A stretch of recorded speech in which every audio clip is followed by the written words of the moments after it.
Hi students, welcome to online classes of current convent children's academy. अपनी बात चल रही थी इम्यूनिटी एंड ब्लड ग्रुप की, जिसमें आज हम बात करेंगे ब्लड ट्रांसफ्यूज़न।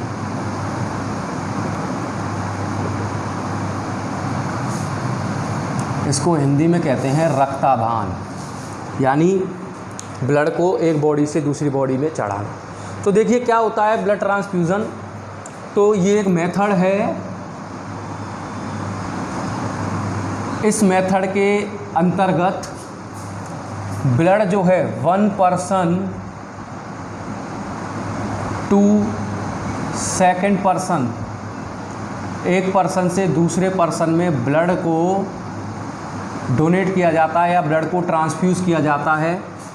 इस प्रोसेस या इस मेथड को कहते हैं ब्लड ट्रांसफ्यूज़न। ठीक है, इसमें कंप्लीट ब्लड को भी ट्रांसफ्यूज़ किया जा सकता है या ब्लड के कंपोनेंट, किसी को प्लाज्मा की ज़रूरत है तो प्लाज्मा, प्लेटलेट्स या फिर आरबीसी, जो जैसी नीड होती है वही आप ट्रांसफ्यूज़ कर सकते हैं या करवा सकते हैं। एक साइंटिस्ट थे doctor Jean Baptiste Denis. Doctor Jean Baptiste Denis ये एक साइंटिस्ट हैं, या यह कह सकते हैं आप ये एक साइंटिस्ट थे जिन्होंने पहली बार ब्लड ट्रांसफ्यूज़न किया था, फर्स्ट ब्लड ट्रांसफ्यूज़न। और ये जो ट्रांसफ्यूज़न किया था इन्होंने 15 ईयर ओल्ड एक बच्चे के अंदर ब्लड ट्रांसफ्यूज़ किया था। सीप यानी भेड़ का जो ब्लड है वो ट्रांसफ्यूज़ किया था 15 ईयर ओल्ड बच्चे में सबसे पहली बार डॉक्टर जीन बैप्टिस्ट डेनिस ने। ठीक है, ये फ्रेंच फिजिसिस्ट हैं एक। उसके बाद यानी इसके लगभग अगर बात करें तो 10 साल बाद, इसके 10 ईयर आफ्टर एनिमल से ह्यूमन में ब्लड ट्रांसफ्यूज़न पर बैन लगा दिया गया था। इसके बाद बात करते हैं हम requirement for blood transfusion. Requirement, ज़रूरत क्यों पड़ती है ब्लड ट्रांसफ्यूज़न की। एक तो एक्सीडेंट हो जाए, एक्सीडेंट होने पर इंजरी हो जाए, और इंजरी होने पर ब्लड जो है वो डेफिशिएंट हो जाए, ब्लड की कमी हो जाए, तो ब्लड चढ़ाया जाएगा या ट्रांसफ्यूज़ किया जाएगा।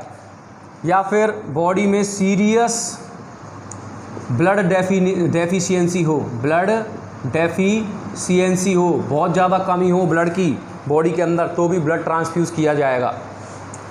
ड्यूरिंग सर्जरी, कोई सर्जरी हो रही है किसी की, तो सर्जरी के दौरान ब्लड की ज़रूरत पड़ सकती है ट्रांसफ्यूज़न की। हीमोफीलिया पेशेंट ऑफ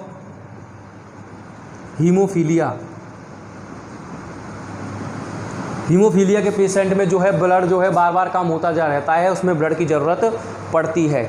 और एक और भी डिजीज़ है सिकल सेल एनीमिया, इन पेशेंट को भी ब्लड ट्रांसफ्यूज़ किया जाता है बार बार। तो ये हुई रिक्वायरमेंट के क्यों ब्लड ट्रांसफ्यूज़न की ज़रूरत पड़ती है। बात करें प्रोसेस की,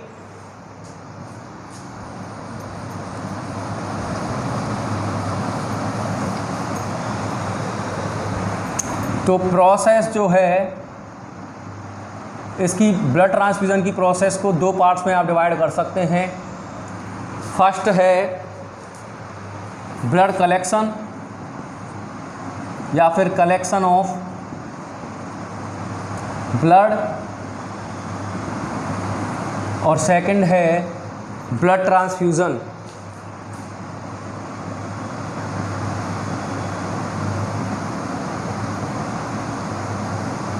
ब्लड कलेक्शन में या ब्लड को कलेक्ट करने के लिए चाहिए एक डोनर। क्या चाहिए? डोनर, जो कि अपना ब्लड डोनेट करना चाहता हो। डोनर में भी कई चीज़ें आपको देखनी पड़ेंगी।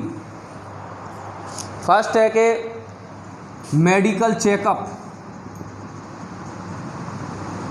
बहुत ज़रूरी होता है। किसका? डोनर का, कि डोनर के अंदर कोई डिजीज़ तो ना हो, कोई ब्लड से रिलेटेड सीरियस डिजीज़ ना हो। कहीं डोनर के अंदर कोई डिजीज़ हुई और हमने वो ब्लड ट्रांसफ्यूज़ कर दिया, तो जो रेसिपिएंट है, जो ब्लड को लेने वाला है, उसके अंदर भी वो डिजीज़ हो सकती है। तो पहले ये मेडिकल चेकअप बहुत ज़रूरी होता है।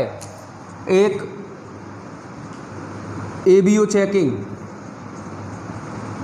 ये चेक कर लें कि ब्लड ग्रुप कौन सा है डोनर का, ए है, बी है, ए बी है या फिर ओ है। उसी हिसाब से जो रेसिपिएंट है उसके ब्लड को देखते हुए वो ब्लड उसमें चढ़ा दिया जाएगा। RH पॉजिटिव है या फिर नेगेटिव है, ये भी चेक करना ज़रूरी है। अगर पॉजिटिव है तो पॉजिटिव में ही चढ़ाया जाएगा, नेगेटिव है तो नेगेटिव में ही चढ़ाया जाएगा। RH फैक्टर भी ज़रूरी होता है। अब देखिए, ये सब चेक करने के बाद ब्लड को डोनर से ले लिया जाता है, कलेक्शन जो है ब्लड का। सेकंड बात अगर करें तो फिर जो है ब्लड को रेफ्रिजरेटर में रखा जाता है एक मॉडरेट टेम्परेचर पर, जिससे कि उसके अंदर कोई बैक्टीरिया वगैरह ना पनपें। और जो पाउच होता है जिसमें ब्लड रखा जाता है, वो जो पाउच है वो स्टेरिलाइज होता है, उसमें किसी भी तरीके का कोई भी बैक्टीरिया पैथोजन नहीं ग्रो कर सकता। तो वो स्पेशल टाइप के पाउच होते हैं जिनमें ब्लड को कलेक्ट किया जाता है। वहाँ से ब्लड को रेफ्रिजरेटर में कलेक्ट कर दिया जाएगा, जिससे कि उनमें मेटाबॉलिज्म भी बनी रहे और साथ ही साथ ब्लड खराब ना हो। इसके बाद आ जाता है ब्लड ट्रांसफ्यूज़न। तो जिस व्यक्ति में को ज़रूरत होती है, इनमें से कोई भी उनमें ज़रूरत है, रिक्वायरमेंट है, तो जो ब्लड जिसको चढ़ाया जाएगा उसको कहेंगे रेसिपिएंट। क्या कहेंगे? रेसिपिएंट। तो रेसिपिएंट में भी ब्लड ट्रांसफ्यूज़न सबसे पहले क्या किया जाएगा? ये वाली चेकअप, मेडिकल चेकअप तो नहीं करा जाएगा, पर ये ज़रूर है कि उसका एबीओ चेकिंग हो, ब्लड ग्रुप पता हो और साथ ही साथ RH फैक्टर पता हो। अगर रेसिपिएंट का ब्लड ग्रुप ए है और पॉजिटिव है तो ए पॉजिटिव भी उसमें चढ़ाया जाएगा, बी है, बी पॉजिटिव है तो बी पॉजिटिव। इसी तरीके से जो ब्लड ग्रुप आएगा रेसिपिएंट का और जो RH फैक्टर आएगा उसी के अकॉर्डिंग उसको ब्लड डोनेट करा जाएगा या ट्रांसफ्यूज़ किया जाएगा। रेसिपिएंट को ब्लड देने से पहले रेफ्रिजरेटर से 30 मिनट पहले, कितने 30 मिनट पहले उसको निकाल लिया जाता है, जिससे कि वो एक मॉडरेट उसका टेम्परेचर हो जाए और रेसिपिएंट को चढ़ाया जाए। ब्लड ट्रांसफ्यूज़न की जो प्रोसेस है लगभग 4 आवर्स, 4 घंटे की लंबी प्रोसेस होती है। एक स्पेशल टाइप का कैनुला उसकी बॉडी में लगाया जाता है और ब्लड उसमें ट्रांसफ्यूज़ होता रहता है। इसके बाद ब्लड चढ़ाने के बाद जो छोटी मोटी एलर्जिक समस्याएं हो सकती हैं ब्लड ट्रांसफ्यूज़ के बाद, जैसे कि थोड़ा मोड़ा बुखार, थोड़ी ठंड लगना, शरीर में थोड़े पेन होना, उसके लिए कुछ दवाइयाँ डॉक्टर अंडर द ये डॉक्टर अपने अंडर रख के उसको टैबलेट्स दे सकते हैं। ट्रांसफ्यूज़न जो है वो भी 2 तरीके का आप मान सकते हैं, एलोजेनिक और ऑटोजेनिक। एलोजेनिक और ऑटोजेनिक। एलोजेनिक में एक पर्सन से दूसरे पर्सन में ब्लड चढ़ाया जाता है, जबकि ऑटोजेनिक में एक पर्सन का ब्लड लेके उसी पर्सन में दोबारा ट्रांसफ्यूज़ किया जाता है। ये प्रोसेस तब होती है जब ब्लड नहीं, ब्लड के कंपोनेंट की ज़रूरत होती है, तब ऐसा किया जाता है। और अगर हम बात करें प्रिकॉशंस की ब्लड ट्रांसफ्यूज़न के, तो प्रिकॉशंस इसमें आ गई हैं, जैसे कि एबीओ ब्लड ग्रुप चेक करना ज़रूरी होता है, RH फैक्टर चेक करना ज़रूरी होता है, मेडिकल चेकअप ज़रूरी होता है ब्लड के डोनर का, जिससे कि उसमें कोई भी डिजीज़ हो तो उसको उस ब्लड को ट्रांसफ्यूज़ नहीं किया जाएगा। बस ये कुछ प्रिकॉशंस हैं जो लेनी पड़ती हैं। तो ये बात थी ब्लड ट्रांसफ्यूज़न की, यहाँ पे ख़त्म हो जाती है। आज के लिए इतना ही। Thank you very much.